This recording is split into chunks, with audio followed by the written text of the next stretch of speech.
राजपूत हैं हम, राजपूत।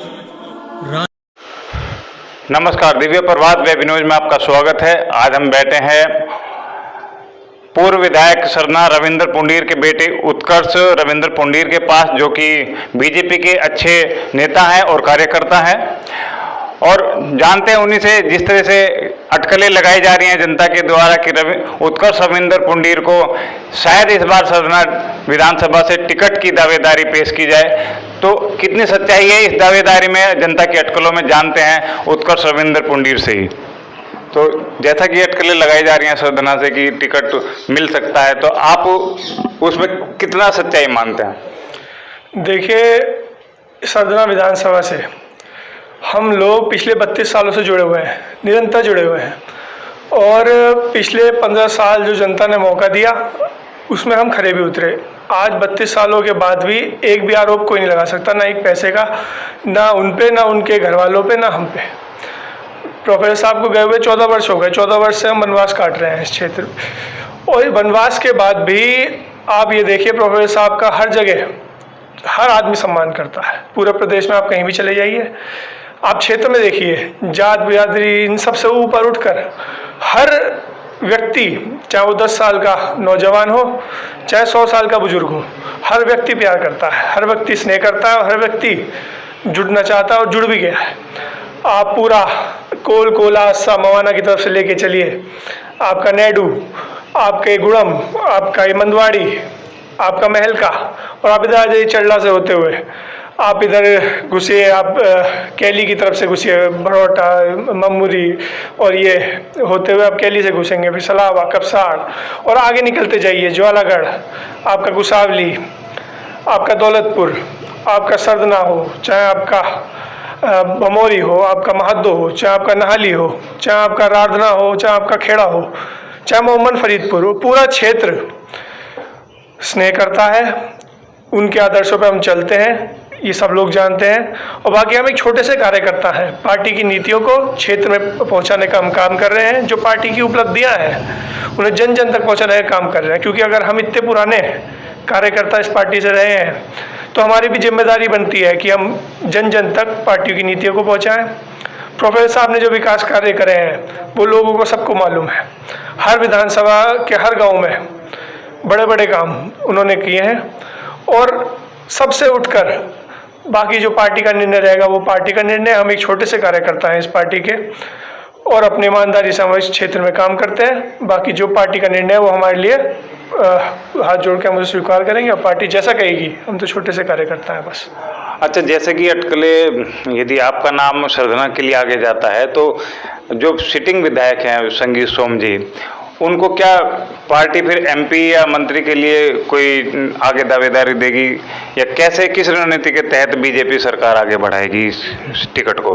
देखिए, मैं तो एक छोटा सा कार्यकर्ता हूँ, ये पार्टी का विषय है, हम इस पर कुछ कह भी नहीं सकते। इतनी विशाल पार्टी है हमारी पूरे विश्व में, मैं समझता हूँ उससे बड़ी पार्टी कोई है नहीं, और सबके लिए जनहित का काम करती है। हर वर्ग के लिए पार्टी ने काम किया है, पार्टी का डिसीजन सर्वोपरि है, इसमें हम कुछ कहेंगे तो ये बेवकूफ़ी होगी।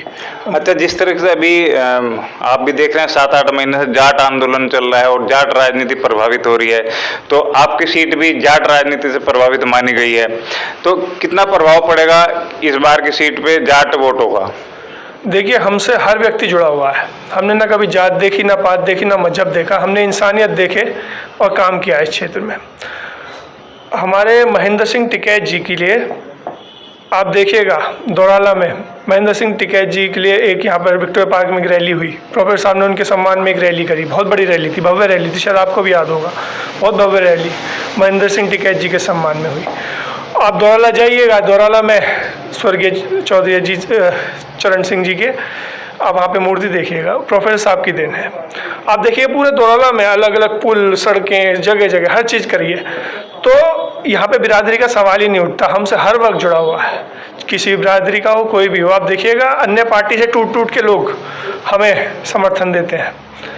कोई किसी भी पार्टी में हो, लेकिन हमारे से हर व्यक्ति प्रेम करता है। आप देखिएगा, 2022 आने वाला है, आप लोगों के सामने सब चीज़ें होंगी।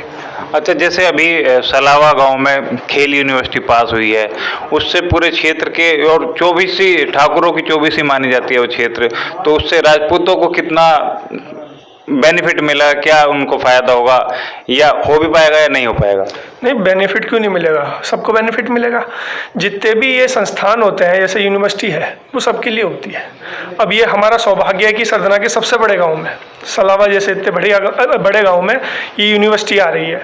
और हम प्रयास करेंगे, योगी जी का हम धन्यवाद करते हैं, हम प्रयास करेंगे कि जल्द से जल्द ये तैयार हो, और जो स्थानीय लोगों की जो भी मांगें होंगी उनको भी पूरा करवाने का हम काम करेंगे। और हम ये भी चाहेंगे कि यूनिवर्सिटी बनने के बाद इसका विस्तार निरंतर होता चले, इसमें अलग अलग डिपार्टमेंट, अलग अलग कोर्सेज खुले। और ये तो बहुत ही सौभाग्य की बात है कि योगी जी ने हमारी सरदना विधानसभा को चुना है। इससे पहले भी आप देखिए, सिवाया में जो कृषि विश्वविद्यालय प्रोफेसर साहब के समय में बना, तो उन्होंने बहुत मेहनत करके वो विश्वविद्यालय लेके आए थे। वो कहीं दूर पूरब की तरफ जा रही थी विश्वविद्यालय, तो बहुत मेहनत करके इसे लाए। और उससे आप देखिए सिवाया का चारों तरफ आप देखिए कितना डेवलपमेंट है, बड़ी बड़ी बिल्डिंग है वहाँ पर आज। और हम तो ये भी चाहेंगे कि सरदना क्षेत्र में जैसे प्रोफेसर साहब ने हर फील्ड में काम किया, चाहे वो इंफ्रास्ट्रक्चर हो, चाहे उनका कॉलेज स्कूल का एजुकेशन का काम हो, चाहे हेल्थ का काम हो, हर फील्ड में उन्होंने काम करा है। और ऐसे ही हम चाहेंगे क्षेत्र तरक्की करता रहे। अब तो दिल्ली और मेरठ एकदम आधे घंटे का 1 घंटे का रास्ता है केवल। हम तो ये भी चाहेंगे कि आगे आने वाले समय पे IT हब भी बने, क्योंकि जिस तरह से आपका मेरठ चारों ओर से बड़े बड़े एक्सप्रेसवे से घिर गया है, तो ये कोई बहुत बड़ी बात नहीं होगी। अगर हम मांग रखेंगे तो जरूर पूरी होगी। योगी जी इसे जरूर पूरा करेंगे। एक IT हब का हम मांग करेंगे इस क्षेत्र के लिए। अच्छा, क्षेत्र से एक बड़ी आवाज़ उठ रही थी, क्योंकि 24 में हम थे, कहीं 3-4 गाँव में हमारा दौरा था, तो वहाँ से एक मांग उठ रही थी कि जैसे ये खेल यूनिवर्सिटी पास हुई है तो इसका नाम महाराणा प्रताप यूनिवर्सिटी के नाम से रखा जाए, क्योंकि क्षेत्र में इधर है। और चौधरी चरण सिंह यूनिवर्सिटी एक बनी हुई है, तो इस बार महाराणा प्रताप यूनिवर्सिटी के नाम से रखा जाए। इस पे आप क्या कहेंगे? बिल्कुल रखना चाहिए। महाराणा प्रताप जी ने देश के लिए क्या नहीं किया। आप देखिए, एक चौधरी चरण सिंह साहब के नाम से भी है, वो देश के प्रधानमंत्री रहे और बहुत सम्मानित व्यक्ति रहे, बिल्कुल ज़मीन से जुड़े रहे। उसके बाद प्रोफेसर साहब ने सरदार पटेल जी के नाम से कृषि विश्वविद्यालय का निर्माण करवाया, और महाराणा प्रताप जी के नाम से अगर वो विश्वविद्यालय बनता है तो इससे बेहतर कोई काम नहीं होगा। अच्छा, एक जब प्रोफेसर रविंद्र पुंडीर जी आपके पिताजी के टाइम में जो राजनीति थी, वो राजनीति एक समाज सेवा के रूप में ज़्यादा होती थी, लेकिन अब जिस तरीके से ब्लॉक प्रमुख और इनके सभी MLA, सभी इन लोगों के बीच जो खरीद फरोख्त चलने लगी है मोटे लेन देन को लेकर के, तो राजनीति एक व्यापार की तरह होने लगा है। तो आप इसमें क्या कहना चाहेंगे, कि आपका नज़रिया क्या है? हमारे सरदना विधानसभा में, क्योंकि मैं ज़्यादा बड़ी बात नहीं करता, केवल सरदना विधानसभा की बात करता हूँ। हमारे सरदना विधानसभा में हर व्यक्ति हमारे से दिल से जुड़ा हुआ है। हमारे सरदना विधानसभा में ना कोई ये सब चीज़ें नहीं चलती हैं, और ना कोई जात बिरादरी का फैक्टर चलता है। सब लोग एक मत होकर हमारे साथ हैं। और जो भी जब आपका ये होगा चुनाव, आप देखिएगा हर व्यक्ति जात पात से उठ के, सबसे उठ के विकास के नाम पे एक होगा। हम इस विधानसभा से 32 वर्षों से जुड़े हुए हैं। प्रोफेसर साहब के जाने के बाद निरंतर पार्टी में हो, चाहे अलग अलग संस्थान जो पार्टी के से जुड़ी हुई हैं, उनमें निरंतर हमने काम किया है। चाहे हमारा 2013 खेड़ा वाला हमारी मीटिंग हुई हो, जब राजनाथ सिंह आए थे, जब पंकज सिंह आए थे, हम वहाँ भी मौजूद थे। और निरंतर क्षेत्र के सुख दुख में हम इसमें रहे हैं।